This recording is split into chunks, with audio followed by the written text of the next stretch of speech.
Thank you guys for coming tonight. My name is Belinda Kanpetch, and my background is in architecture and urban design. And most of my work over the last 10 years has been on public space design and participatory planning and design through public art installations. Lots to say. So naturally, I veered towards the Cooper Hewitt, which is a phenomenal design museum that you guys should all visit, and I hope you do after this.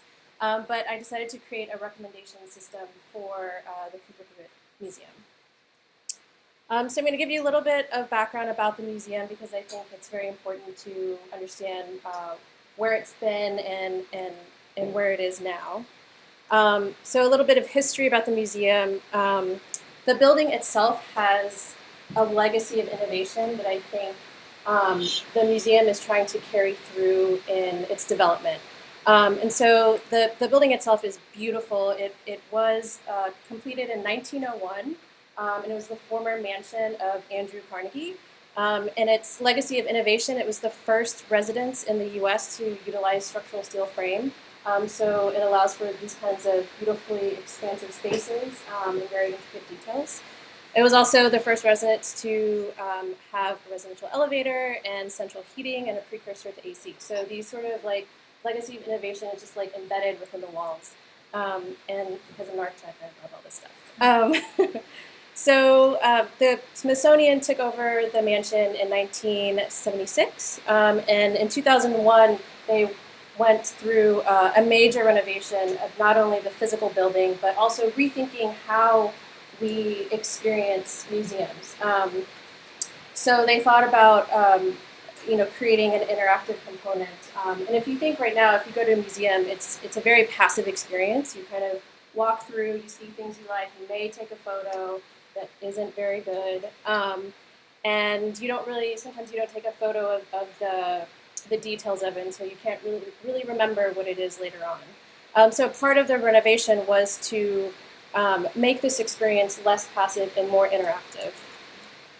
So the tool that actually makes this possible and also made my project possible is this very simple thing called the pen.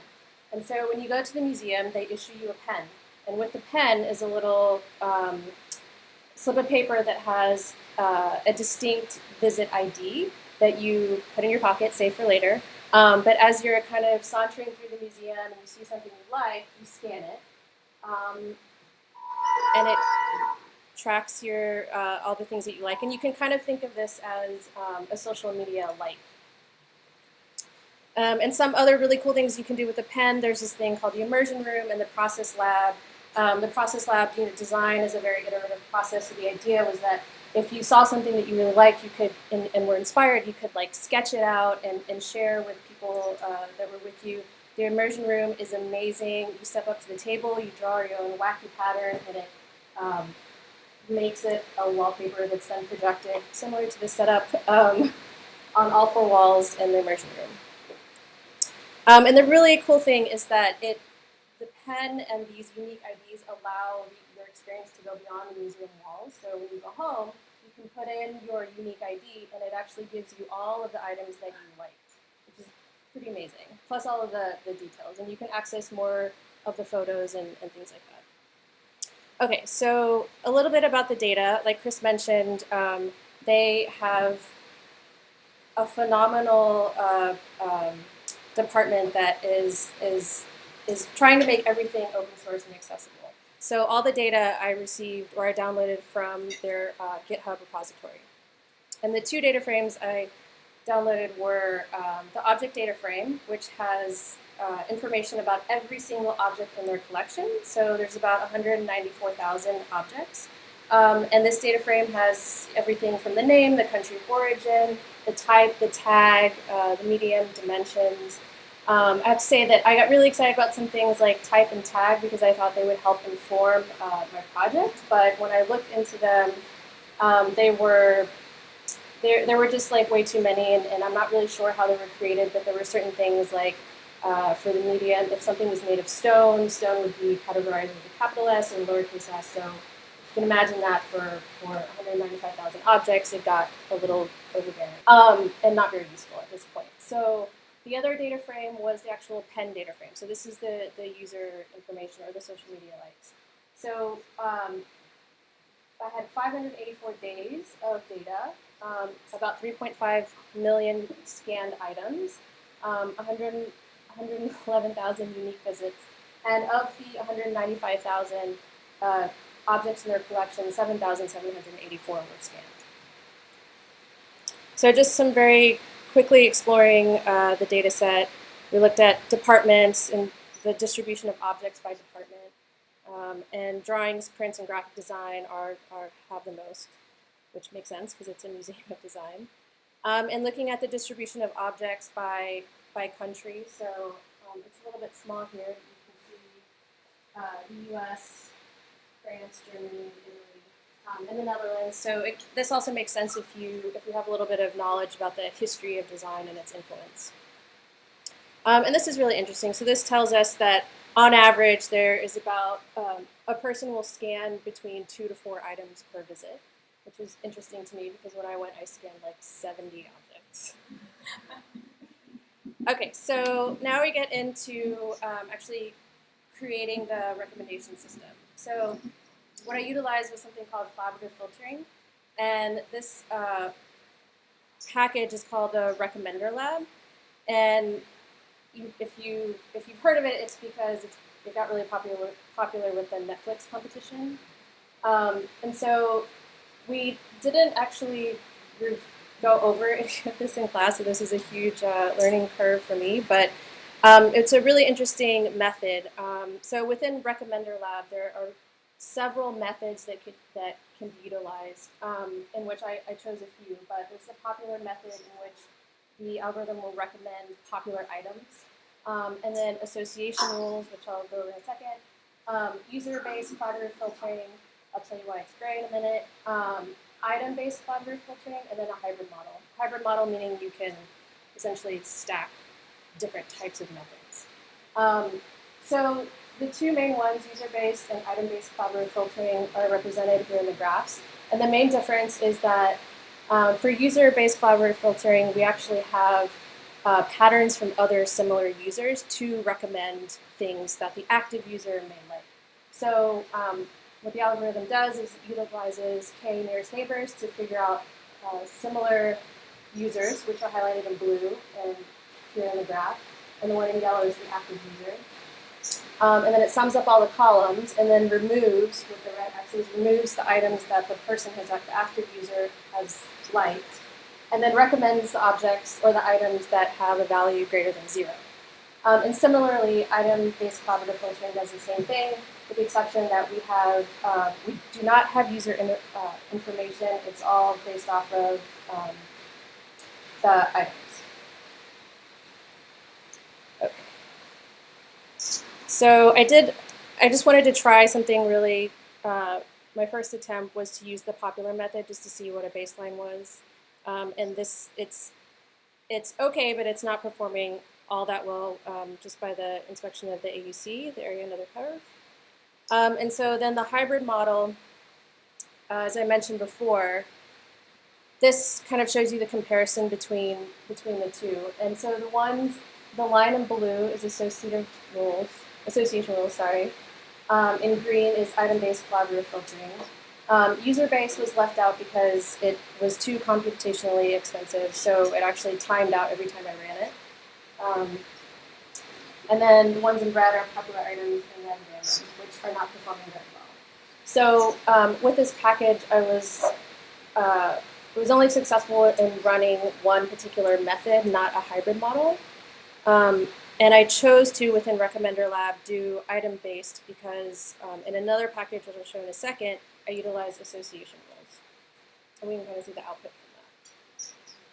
from that. So one of the detractions of Recommender Lab and association rules, I couldn't actually see what rules it was making. And as a very visual person, I'd like to see what objects it's actually recommending. So I utilized A rules. And this is what I was able to get. So the output tells me what's being recommended on the right-hand side. And then with these object IDs, I was actually able to, through the database, pull names and images. So if we look at this, there are the majority of the items that are being recommended are architectural. And my first inclination when I saw this, I thought, well, maybe there's something wrong with the, I don't know, with the way that the algorithm was run, or maybe a parameter that I chose, because it's all architectural. And there's more things in the museum than architecture. There's textiles and porcelain and posters and graphic design. So I thought I'd compare this to the top 20 items that were actually liked. And I can only fit 12, so there's only 12 on here. But it kind of makes sense because the things that were liked, the top 12 things that were liked, are mostly all architectural. And yes, even the origami pleat, because that's Issei Miyake, who is an architect. So some challenges with the project was the object data frame that was downloaded is just a snapshot of their collection at that point. And I was missing some features, or sorry, I was missing some data in the URL, which allowed me to get the images. And without the images, without that URL, I couldn't make the Shiny app run. So I had to filter those out. So in the future, what I'd like to do is kind of make it more real time and do API calls so it can get the most current information. Because of the sparse matrix, sometimes the model will not make any predictions, so you'll see that in a second. And then the other two I think I mentioned earlier. So I'll just have a look at the. Okay, so the idea is that the recommender gives you 5 random objects, and you can go through and say, I don't like that, I like this, this is kind of cool, that's also cool, give me recommendations. And it'll give me 5 things that I may like, which I kind of do. The other option is if you know you want a specific decade, or if you're interested in just a specific country. Let's go to Italy. It will give me 5 recommendations from objects that originate in Italy. I can then select those, get recommendations, and it'll give me recommendations. Oh no. Okay. Sorry.